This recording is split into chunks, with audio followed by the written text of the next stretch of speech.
So this is the September edition of Cancer Prevention and Wellness, sponsored by the Cancer Survivors Park Alliance. I'm your host, Jeff Jaguar. Tonight, we're going to talk about your brilliant body. And we have two speakers that are quite up to date on that. When you think of the body and how brilliant it is, I mean, you think of physiology and anatomy and vessels and whatnot, but we also have a brain, and we think and we observe and we feel and we have emotions. So there's a lot there to sort out. Before I introduce you to Maria Kugler and Ann Lowell, our certified life coaches for tonight, just a couple of housekeeping issues. You will, on the presentation, be muted. That's not to discourage questions. If you have questions, we will be monitoring the chat room, and feel free to ask via that. I'll be monitoring that and we'll ask them. The other thing is, this is not always a convenient time for everybody. So we are recording this Zoom session, and it will be in the next 24 or 48 hours on the Cancer Survivors Park website. That's Cancer Survivors Park, all one word.org. So you can tell other people that might have enjoyed this that that's where it exists, and you can click on that and enjoy it at your leisure. So without further ado, I'm going to hand this over to Maria Kugler, who's been a great friend to the Cancer Survivors Park, doing a lot of our yoga classes there. She lives in Greenville.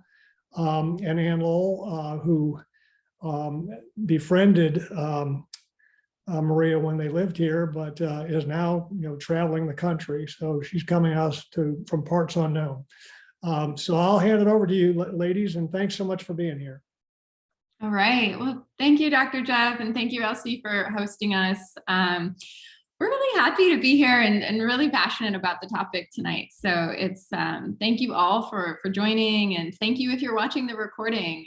It's really lovely to be with you. So I'm just going to go ahead and share our slides. We have a few slides for tonight. So let's see if I can do this correctly. Okay. So this is our topic. Welcome to your brilliant, and I'll add beautiful body. We are all about helping people bridge their connection with their body and make it a stronger connection, and really get into a great relationship with the body. So I'm Maria Kugler. I'm a certified life coach, as well as a certified well-being coach and a yoga instructor. And I really enjoy working with people and helping them really gain some solid tools to, like I said, bridge that body connection so that they can overcome a lot of the issues we're faced with today, like anxiety and overwhelm, distraction. And I also love coaching people on setting a vision for their life and goals based on that vision. So that's a little bit about me. I also love to travel the world. I just got back from Greece on a yoga retreat, which was a lot of fun. And I live with my husband and my pup Lola. And I'm a runner, a hiker, and I love to move my body in all the different ways. So I'm going to let Ann introduce herself. Great, thank you, Maria. So I'm Ann. It looks like she might be frozen. Am I back? You're back. Yes, yep. Great. Gotta love Zoom. So yes, my name is Ann. I'm currently in Oregon. As Jeff said, my partner and I are currently traveling the country. We both work remotely. So for work, I am also a certified health and well-being coach. And I'm also a content creator. So I work for a French company that develops health and wellness apps. And I write and record mostly mindfulness-based content, but also just wellness-based content. And my specialties are anxiety, overwhelm. I really love helping people sort of overcome these things that can really get in the way of feeling free and feeling like we are living our authentic, full lives that we want to live. And mindfulness, which goes hand in hand with the skills that help us reduce anxiety and overwhelm and live those full, vibrant lives that we want to live. I also love working with young adults and working with people who are going through life transitions of any sort. So yeah, that's a little bit about me. I'm also a former massage therapist. I still give massages here and there, but it's really linked to what I do now. I love using principles of massage in the coaching work that I do and in the content work that I do. And it's part of the reason I love the body and love working with the body, even when I'm just talking with people. So yeah. And as Jeff mentioned, Anne and I met about 4 years ago now, when she moved to Greenville, and we right away had a lot in common, right away became friends, and really enjoy collaborating together. So that's what we decided to do. And the one thing I want to compliment you on, if you could go back to your first slide. I mean, it's all bodies. You know, that's a shape that's wouldn't necessarily be, one of your classic yoga people. So yeah, that's a brilliant body as well. Yes, absolutely. Yeah, every body is brilliant as well as beautiful and full of wisdom. Doesn't matter what shape, what color, that's what's so amazing. All right, so the introduction for tonight, this is really an invitation for you all to explore the different dimensions and the facets of what we call the subtle body. So the subtle body is compared to the gross body, or the very tangible body that we often learn about in school, or we hear about, going to the doctor, the medical field. The subtle body is what you can't necessarily see yet, although there's a lot of advancements now, but it has more to do with how energy moves through the body and sensations. And what we know now is that the body holds all these different dimensions, and there's lots of layers. So through that understanding and awareness, we can have more harmony with our bodies, and learn really tangible tools that help us be in our bodies in more in our life, so we can enjoy our life. And I'll just share that this is sort of the new frontier. So this is really what there is to learn and dive into and explore. So I just have an open mind and stay curious. That's what helps me, is just staying curious. Okay. So I'd love to start with a vision. And the vision here is what's possible when we think about living in these bodies and being in relationship with our bodies. Of having a vision or a picture of what is possible can be really helpful as we learn and bridge that connection and make it even stronger. So just take a moment right now, wherever you are, as long as you're not driving, and perhaps close your eyes and take a couple of nice deep breaths, and just let yourself land in your body, and just feel your feet on the floor, and feel your butt in the chair if you're sitting. And as long as you're not driving, just take a moment to take your attention inside your body. And just notice right now any muscles that you might be able to relax. And just imagine yourself feeling calm and settled. And as if you've just stepped into your cozy home, you can feel that way within your own body. Imagine being free of tension and pain, and being able to trust the cues that your body gives you. Cues like when to rest, when to move, when to eat, or when to drink. And imagine looking at your body through really loving eyes, being just really grateful and amazed by how your body is able to support all of the functions that you do and support your life. And just imagine experiencing really deep fulfillment and joy in your days, because you are anchored in the now, in this moment. And then lastly, just imagine feeling guided, really deeply supported by your own wisdom that's within your body. And there's an intelligence that you can be supported by there. And take another breath in through your nose, if possible here. And just a sigh out. And then you can come on back with your opening your eyes if they were closed, and come back to our slides here, and we'll move forward. So some really interesting facts, now that we have that vision of what's possible, is the body has so many different interesting things that we can uncover. Things like, your skin cells regenerating constantly. If you've been in the sun this summer, maybe you saw your skin cells peeling off or brushing off. I know Anne's in a drier climate, so she's probably noticing her skin cells regenerating quite a bit because you can see it. But they regenerate every month. And in addition, we have 60,000 miles of blood vessels, veins and arteries and capillaries. And these are just highways moving blood and energy all inside our body. We can go 2 months without eating food, according to most studies. And this is interesting. I researched this and found that in pregnant women, their heart actually expands to support, it grows to support all of the functions needed to grow that baby, which might explain some of the emotional shifts that can happen too. But yeah, there's a left side and a right side of the body that represents the masculine and the feminine. Just kind of like we have a right side and a left side hemispheres of the brain, they represent different qualities.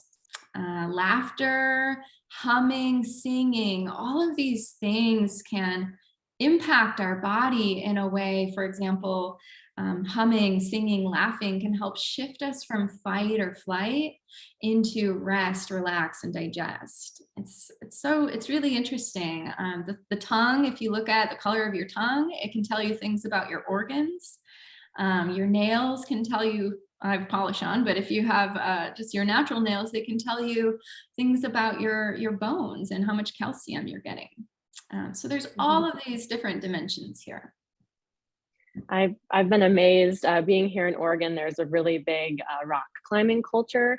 And so we've been rock climbing a lot. And one of the things I found so fascinating is that I've been developing calluses on my hands. And they're there to support the activity that I'm doing because it makes rock climbing easier. And so these calluses make it so that it's less painful when I'm holding onto the rocks and pulling myself up. And it's just so cool, like seeing how my hands are adapting to the new environment that I'm in. And it's just a testament to all the automatic things that our body does for us that are just amazing, automatic. We don't even have to think about them. It's like our body's got our back. Yeah, and it can be easy to cognitively know these things, some of the things that our body just simply does, like breathing and our heart beating, but it's different to actually just take a moment and be like, wow, my body just healed this wound, or some people have surgeries and it heals. So yeah, the next slide is what we wanted to share tonight are some of the obstacles, really, like what gets in the way of us having a strong connection with our bodies and being able to remain and stay in our bodies versus feeling disconnected. And one of the biggest obstacles, our first obstacle we'll share, is that our minds, the way they work, they can time travel. So because we are able to think, we can go into the past and think about past things, and we can go there, and then we're no longer here in the now. And we can also go into the future, like we did that visioning exercise. Sometimes it's helpful to go into the future and think about, well, what do I want? What do I want my life to look like? What do I want my health to look like a year from now or 10 years from now? But if we're not aware of where our minds are, then we're really severing that connection to our bodies. We've kind of left our bodies, if you will. So some of you might be somewhere else, which is totally fine. Cognitively or mentally, you might be thinking about dinner, or you might be thinking about, what meeting you have tomorrow, and just planning that out. And just know that that's very normal. That's what our brains do. But what we're offering here is just a greater level of awareness of when our minds are doing that time traveling. So, and the other thing I'll add before we do the practice is our phones can be, and our devices can be a big part of that, the distraction. Every time we get a ping, we go, we're distracted, and we also feel our nervous system go into more of a fight or flight. So one of the tools that I love to offer people is space to do what I call a clearing exercise.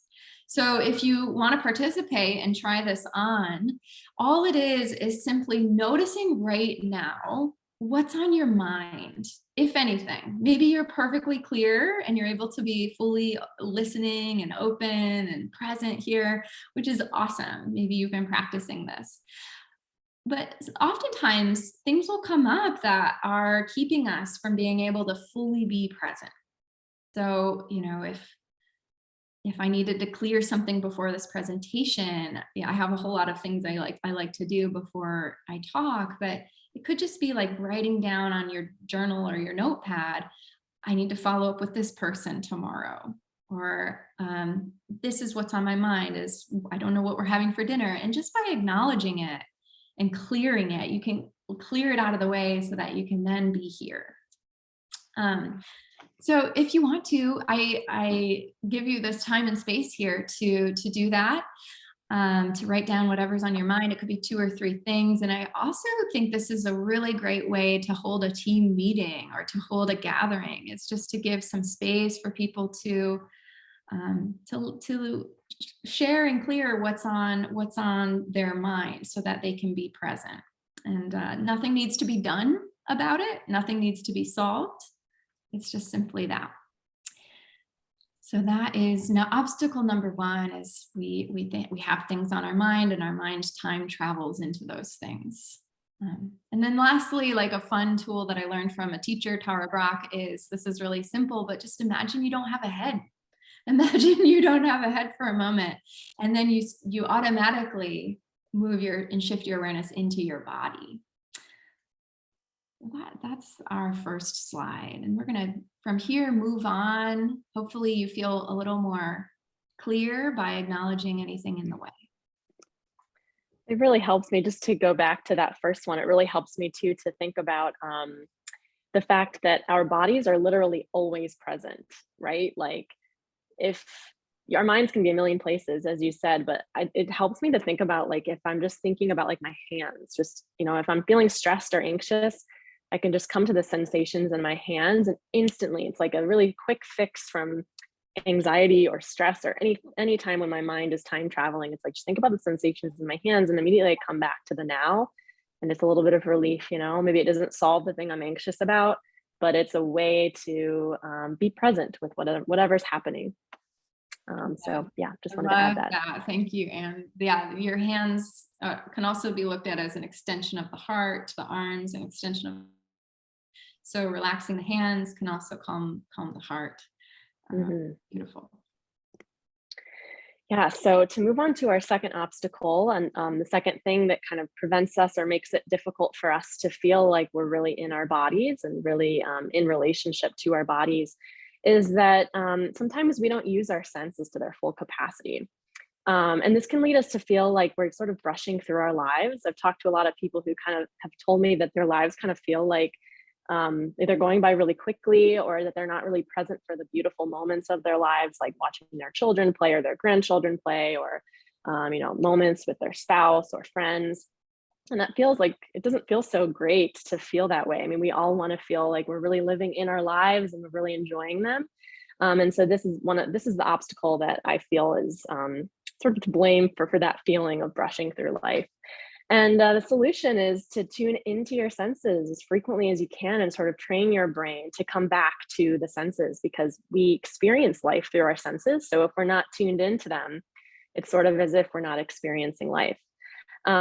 So what this looks like is, it could be as simple as So right now, I'm aware of the senses of my hands. I guess that's a thing I do a lot, or the sense of my hips in the chair, or even just the sound of my voice. I'm aware that I'm speaking. I'm listening to how the sound of my voice, how it sounds, or looking around at the room, looking at the Zoom screen, and really being sort of focused on what's happening. It's another way that we can sort of move out of that time traveling tendency that we have.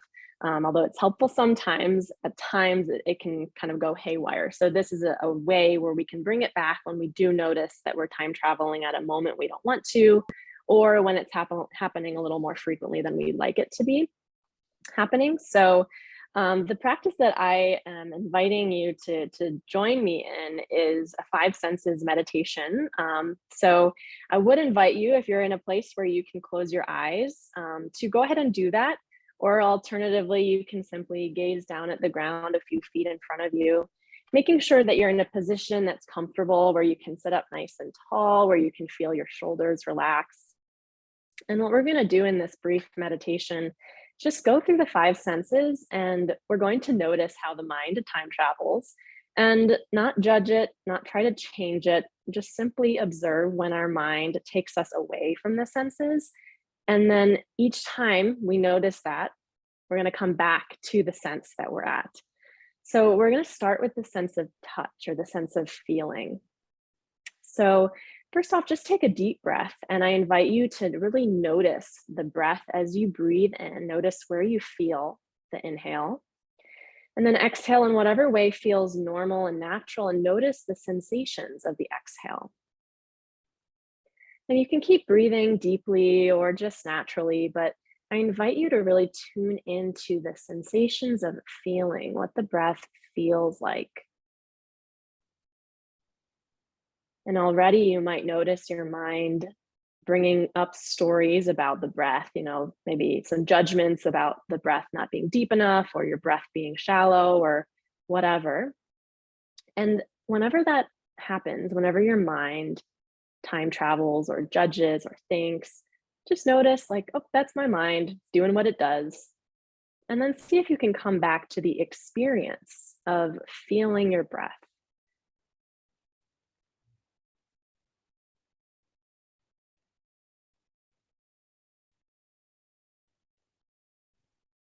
And you might include in this little practice any other sensations that feel strong. So maybe the sensations of your palms, little tingles, feelings of warmth or dullness. Maybe the sensation of your hips touching the ground, or the couch or the chair, wherever you're sitting.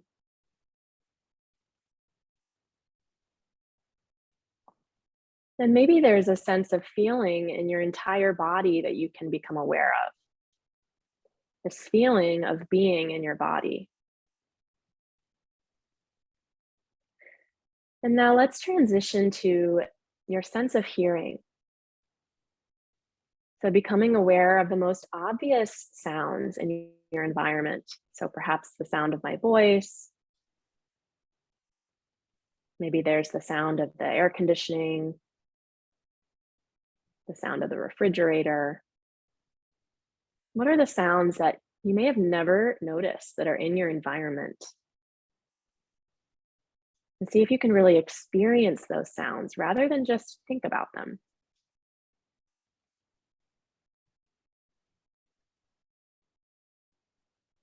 And we'll do one more sense for this practice. And I invite you to do the rest of this practice, maybe after this presentation, just so you can get a little taste of 3 senses. So the third sense we'll do is your sense of sight. So keep your eyes closed, actually, if they're closed. And see if even with your eyes closed, can you become aware of like textures, and maybe there's some light that you can see even with your eyes closed. And just notice how interesting that is. Really become curious about this sense of sight.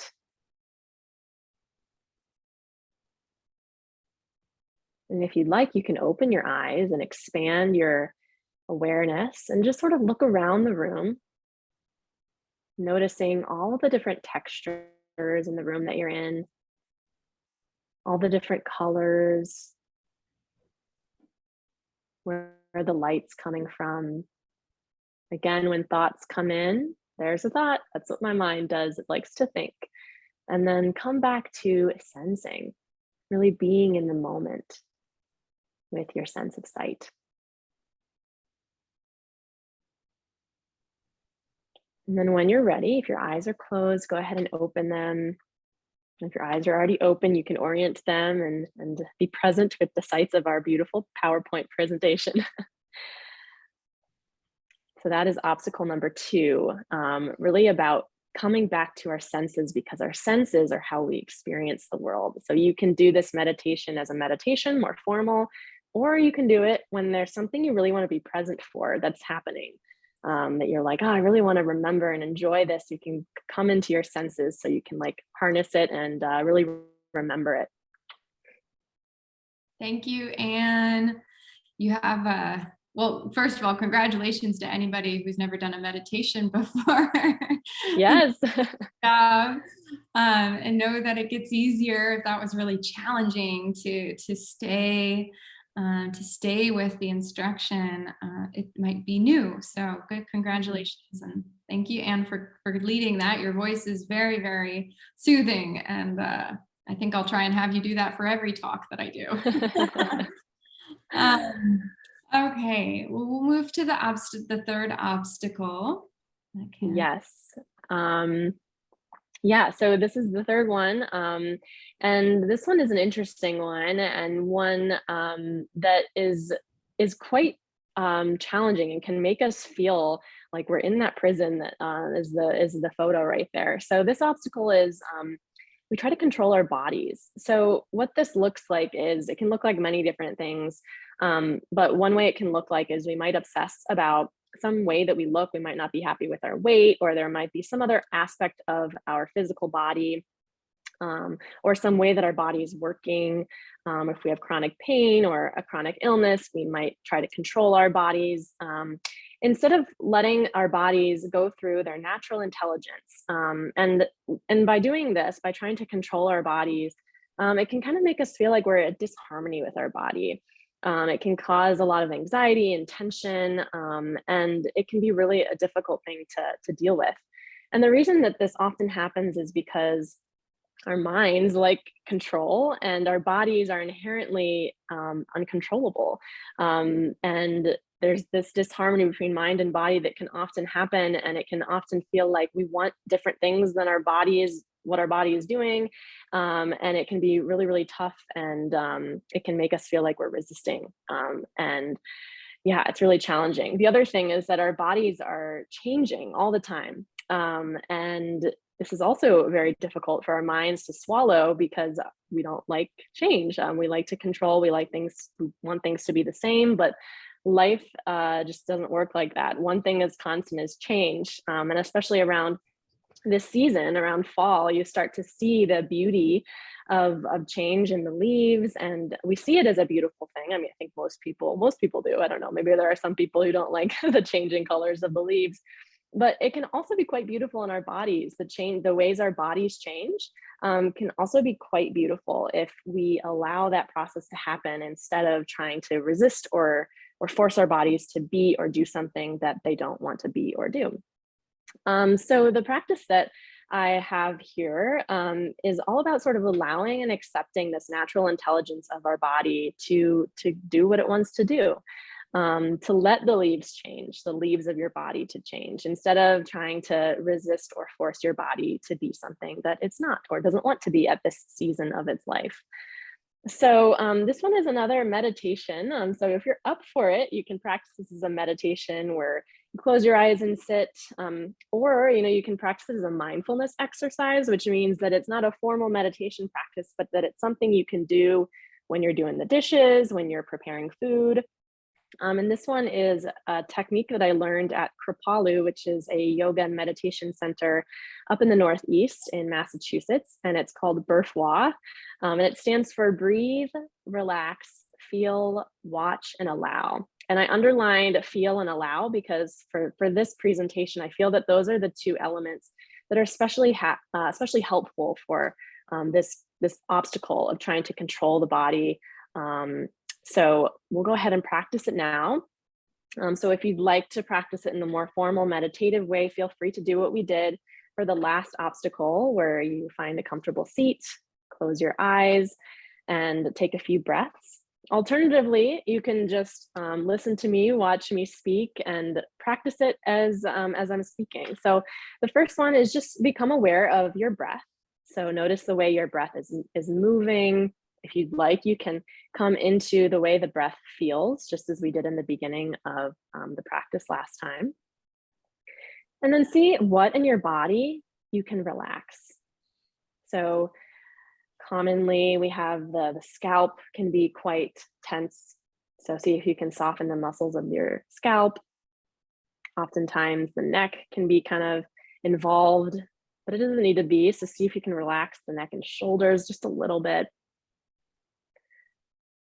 See if it's possible to relax your belly and your hips.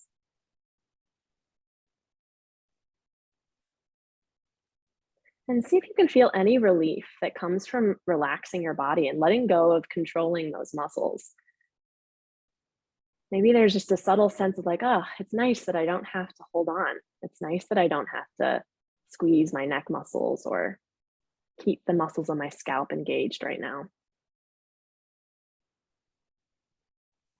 Our bodies can often feel like a huge part of our identity. Let's see if it's possible to let go of that and sort of see your body as a vehicle for experiencing life.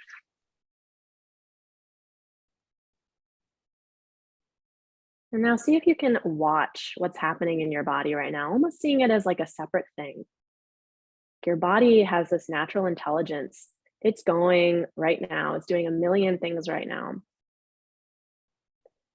It's helping your heart pump blood to your extremities. It's helping you breathe. It's digesting food maybe right now. You might not be able to watch those things happening, but can you just watch your body breathe? Watch your body be right now.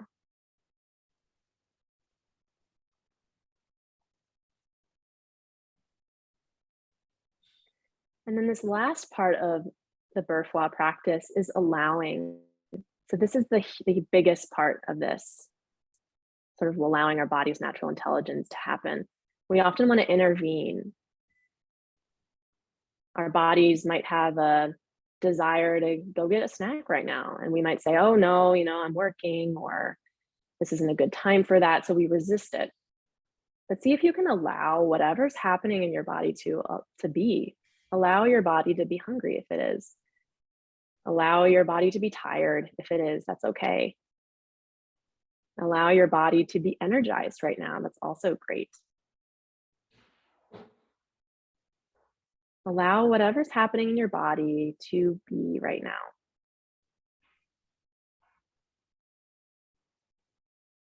And then when you're ready, take a deep breath or two and just notice what that experience was like. Notice if it was sort of relieving in any way to sort of separate yourself, separate your identity from your body a little bit. Your body is not you. Maybe there's some sense of just relaxation from, okay, I don't have to control my body. I can let it do what it wants to do. And then when you're ready, you can open your eyes. I really like thinking of the body sort of like a wildflower. Like the wildflower is just going to do what it's going to do. It's going to grow where it wants. It's going to look like what it wants. Sometimes, some years, the wildflowers look different than other years. And if we try to control the wildflowers, they are not wildflowers anymore. And it sort of takes away some of the beauty of the wildness. So I really like sort of that analogy for letting go of control. And although it can be scary sometimes, there's also sort of a relief that comes from, because it takes so much energy to resist what's happening. And so when we let go of that resistance piece, it's like, oh, okay, I can just be. I love that. And to piggyback on that wildflower analogy, we're made up of, some say 70% water. So the ocean is another great analogy. Like the ocean is just going to do what it wants to do, and you can't control it. And so you can just sort of imagine like your inner ocean, and instead of trying to control it, Sometimes we're sad, sometimes we're angry, sometimes we're peaceful and calm, that we can just notice it and let it and have space for it. Okay, thank you so much. I have a quote I wanted to share on this slide. This is from a book. It's called Eastern Body, Western Mind. I don't know if we can see it with the camera blurred, but it's by Anna Judith. And she says, "We are taught to control the body by way of the mind, which is considered far superior. But the body has an intelligence whose mysteries the mind has yet to fathom." So we can trust more in the wisdom that's there. All right. We'll move here to slide, and we're going to leave space for questions at the end. So just know that we'd love your questions if you have any that are popping up throughout our talk.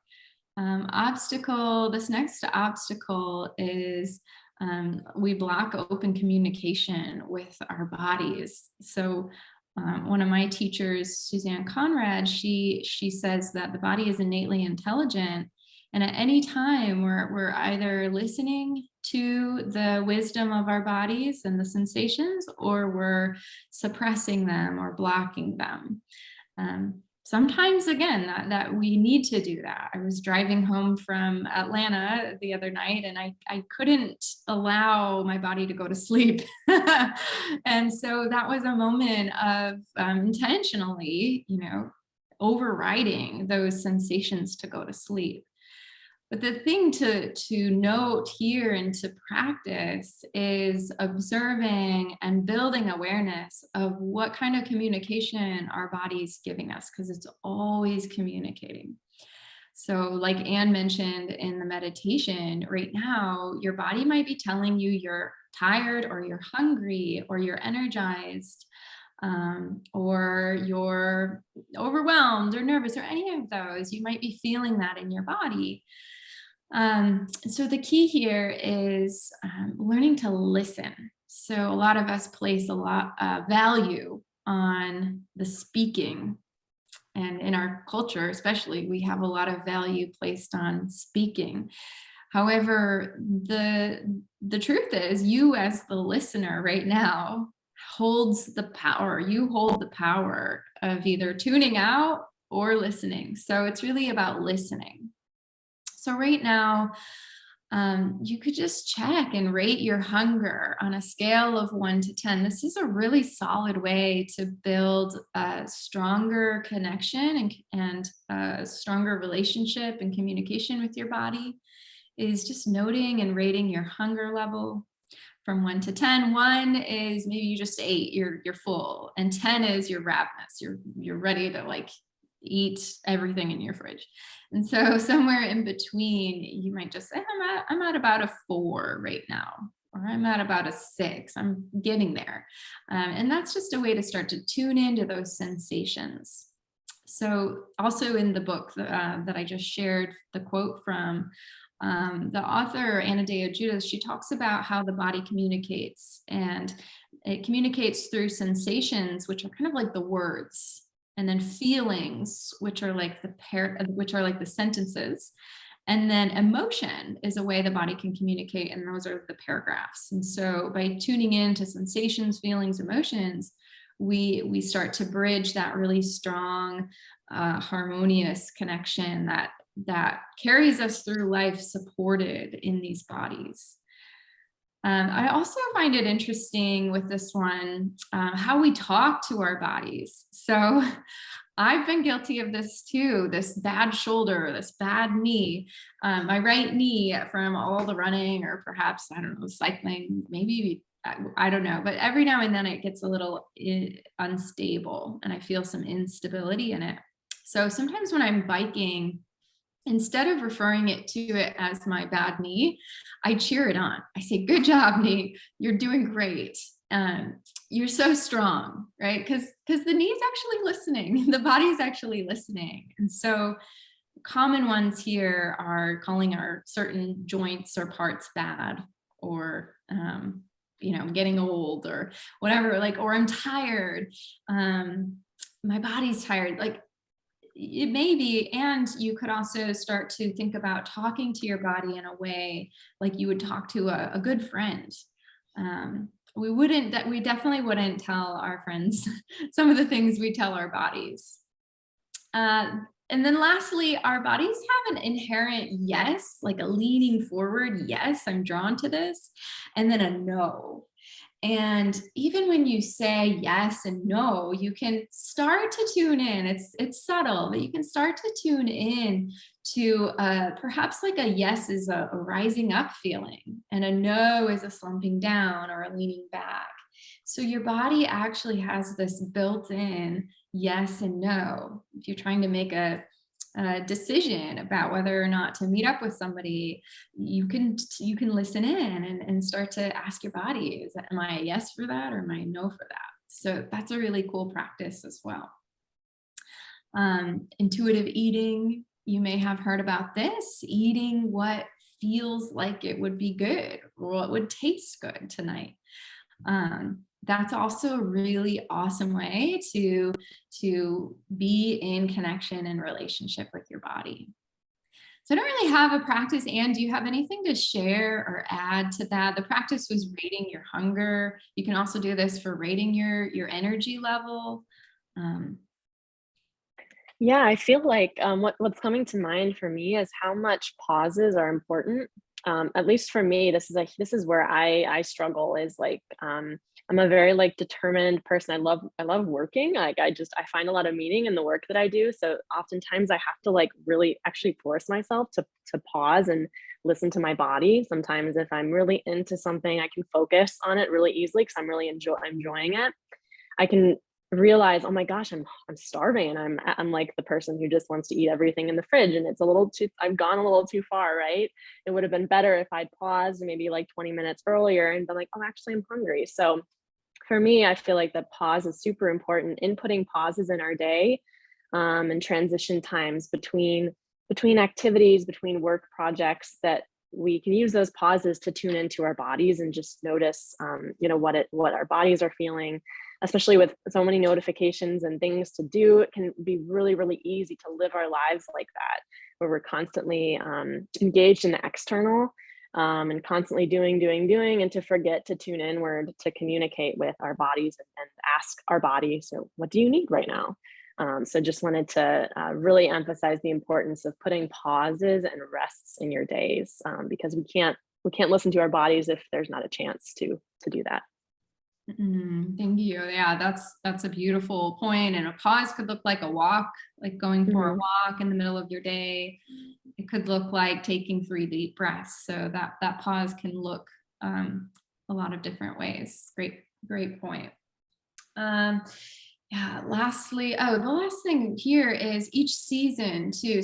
So here in the Northern Hemisphere, I think we're all in the Northern Hemisphere, we're moving into this late summer season and getting ready to move into fall. So something really interesting is our bodies, they interact with the seasons too.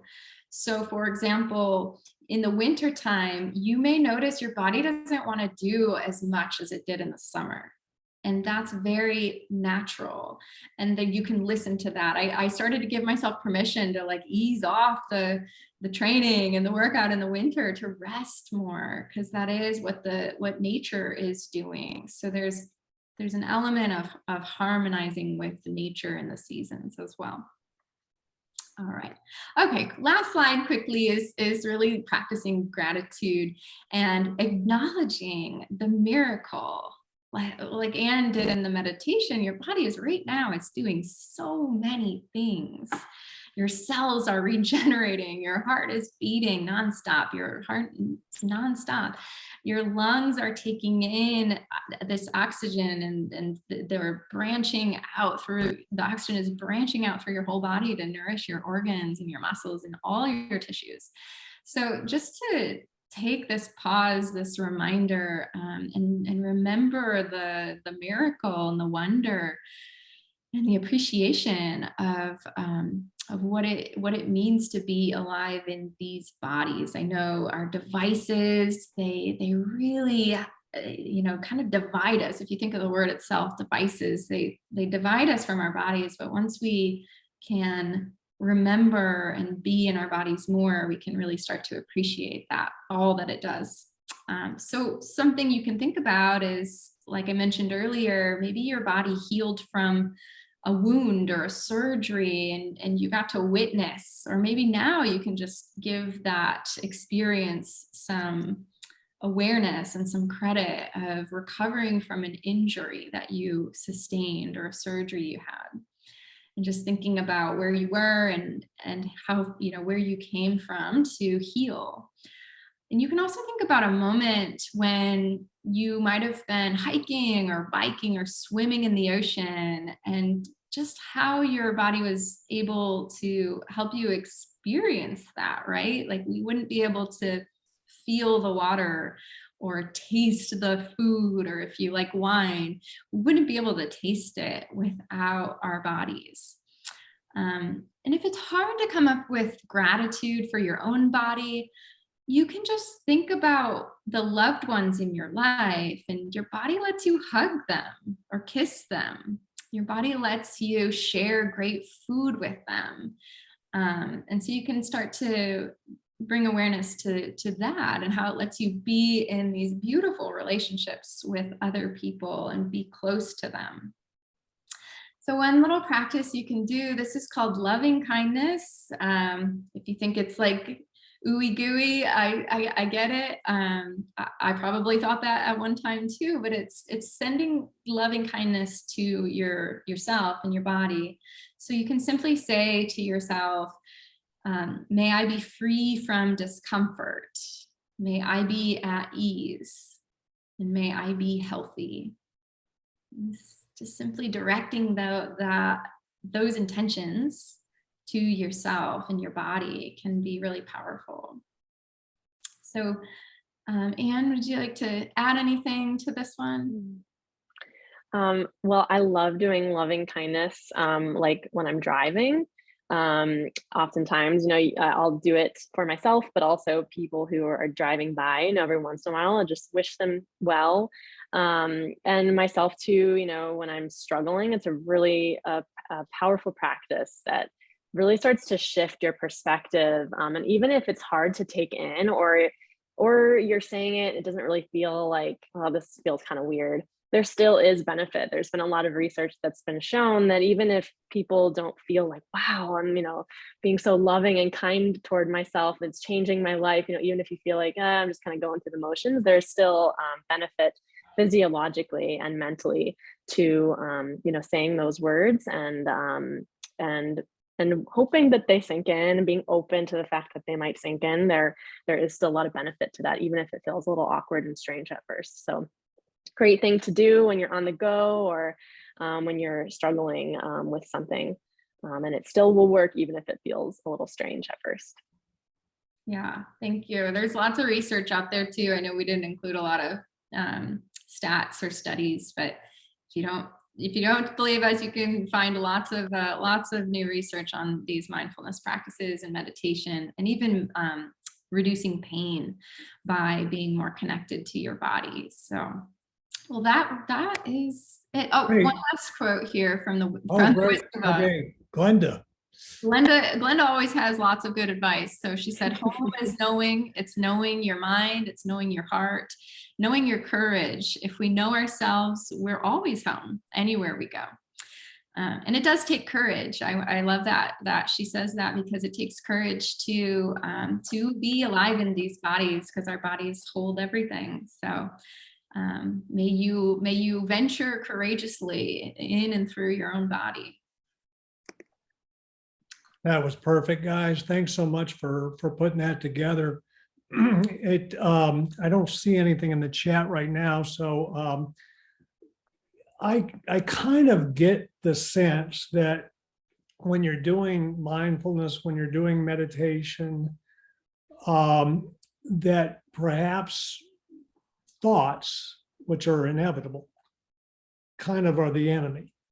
And should we feel that way? Should we, if we won't go through a process that we've just gone through, these exercises, And we end up thinking about the grocery list or picking up the kids, or, in our patient population, how are they going to pay for the bills? And is that kind of part of our brilliant bodies too, and not to stress about that? Well, I can start. I know Maria and I both probably have thoughts about this, but There just are those regarding what you thoughts again.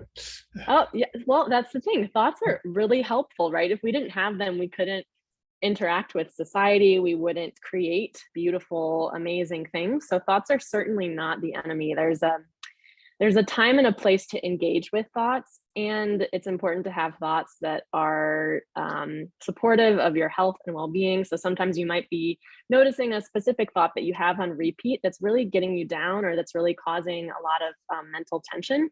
And in cases like that, it's not that that thought is the enemy. That thought's just been practiced a lot, and it's time to sort of change the narrative. And that's the power of mindfulness and meditation, is when you sit down, you have all these thoughts. When you sit down and close your eyes and tune in, you have all of these thoughts, and you can become aware of them for the first time. Because if you don't pause, you can't notice what your thoughts are. And so it's at that time when you can notice what your thoughts are, what the content of your thoughts are, and you can begin to change them. That's the first step, is becoming aware of them. And then you can have thoughts that are helpful, that are allowing you to engage in the world in ways that feel supportive, and that aren't getting in the way of your values and the way you want to live your life. So it's not that thoughts are, in my opinion, it's not that thoughts are bad. It's that you want to create thoughts that are helpful and that are in alignment with your values. And mindfulness and meditation can really help you to observe those thoughts so that you can change them and shift the way you live your life. So curious to hear your thoughts too, Maria, or any follow-up questions that you might have, Jeff. So there's one in the chat. I want to get to all those. Would love to know how prayer plays a part with this practice. Yeah, I was just going to add one thing, and then I'll come back to that question. It's a great question. One of the things that helped me when I was learning how to discern my thoughts and become aware of my thoughts, because before that it was really tough to even know what thoughts were going on in there. But the idea that the question, am I thinking my thoughts, or are my thoughts thinking me? And when our thoughts are thinking us, it's often we're stuck in the thought versus being able to see the thought. And so that can drive our behavior. And then prayer, I love that question. I just like the loving kindness, prayer, your body's listening, right? So it's listening to your prayers, your body's listening to your thoughts about your body, which is really helpful to become aware of what thoughts do you think about your body. We've all had body struggles and challenges. So the prayer is really a beautiful way to strengthen the relationship we have with our health and with our bodies, praying that we would be well, praying that others would be well. It all matters. It's all very, it's not tangible, but it is there, and it makes an impact. And do you have some more to add to that? Yeah, the thing that's coming to mind is there is an incredible study that was done on, I don't know exactly the details, but I know the results of the study. So they had people speak to plants, different types of plants, and they had people speak really kind things to the plants, like, oh, I hope that you grow and that you turn into a beautiful flower and that you thrive. And then they had a group of people that were saying really mean things to the plants. I don't know exactly what they said to the plants, but just things that weren't super kind or loving. And then they took a look at the plant's growth. And believe it or not, the plants that were spoken to kindly and were given words of love and support actually thrived. And the plants that did not were way worse off. They didn't look as beautiful. Some of them died. So it's a little crazy to think about, right? Like to me, I was like, wow, how is this possible? But this is a research study, and there's a lot of other research that shows similar things, is that they really do matter. And you can imagine how it could impact our bodies if we're not super kind to our bodies versus if we pray to our bodies or pray to other people, the impact that could have. I assume the plants were watered the same. Oh, yeah. Obviously, it was all controlled, right? Yeah, Okay, good. the plants got the same treatment. Thank you Well, for this that. is the part where you can shamelessly plug your practice, where you can be found, and in your situation, your projects and what you're doing now. So take a couple minutes to plug your product. And Okay. obviously, Maria's in town for the people that are listening in Greenville or the upstate. Okay, so I guess the plug I would share is if you are somebody who's looking to establish a deeper and perhaps more loving or connection with your body so that you can move through your life with more ease, then that's a lot of the coaching work that I offer. As well as creating a wellness vision and what it looks like to create that, what you want in your life, create that vitality and that energy and all of the activities you want to be doing. So that's the one-on-one coaching work that I offer. I also share vision and goals courses with the groups of people, teams, and individuals. And that course has a lot of body-based tools within it. So the yes and the no, the body sensations, that's a part of that curriculum. And yeah, if you have any questions, I think Just a mundane question. Is this in any way covered by insurance? Currently not the coaching. No, Okay. I hope so. And I think No, I know. It's just that sort of thing. The wellness is just not covered. And plug away. So I also do coaching. As I mentioned, some of my specialties are sort of perfectionism, anxiety, or just wanting to live a more present life. So you can find more information or set up a call with me on my website, which is annlowell.com. The majority of what I do is create content for companies. So the French company that I mentioned I work for, we're actually in development with all of our apps at the moment. So I don't have any names to share with anybody quite yet. But the other app that I work with is an app and a podcast that actually helps people sleep.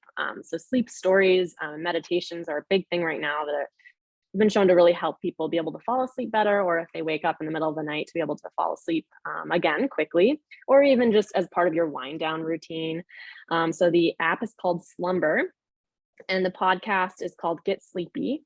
And yeah, they're super fun. I do the writing for some of the stories and the meditations and also the recording. So if you're interested in hearing me lull you to sleep, check out Slumber and Get Sleepy. So we will have some of your connecting information on the website for people to reach out to you or check out your websites and what's going on. So thank you. Next month, October 13th, we'll be caring for the caregiver. And so kind of be in line with that. If you're going through something and your caregiver's stressed by that, or you are the caregiver, please tune in for that. And as always, we end with a quote, and I think it's a good segue from what we've been talking about as far as not being our worst enemy. And this is not a quote, it's a poem. And it's called The Mountain by Laura Ding Edwards. If the mountain seems too big today, then climb a hill instead. If morning brings you sadness, it's okay to stay in bed. If the day ahead feels heavy and your plans feel like a curse, there's no sense in rearranging. Don't make yourself feel worse. If a shower stings like needles and a bath feels like you'll drown, if you haven't washed your hair for days, don't throw away your crown. A day is not a lifetime. A rest is not defeat. Don't think of it as failure, just a quiet, kind retreat. It's okay to take a moment from an anxious, fractured mind. The world will not stop turning while you get realigned. The mountain will still be there when you want to try again. You can climb it in your own time. Just love yourself till then. And Art Yogi, if you could get a hold of me via the Greenville Cancer Survivors Park, I would like to hear your story, but I can't open it up. So Thanks for putting that in the chat. Thanks, everybody. We'll see you next month. Thanks, Ann. Thanks, Maria. Thank you.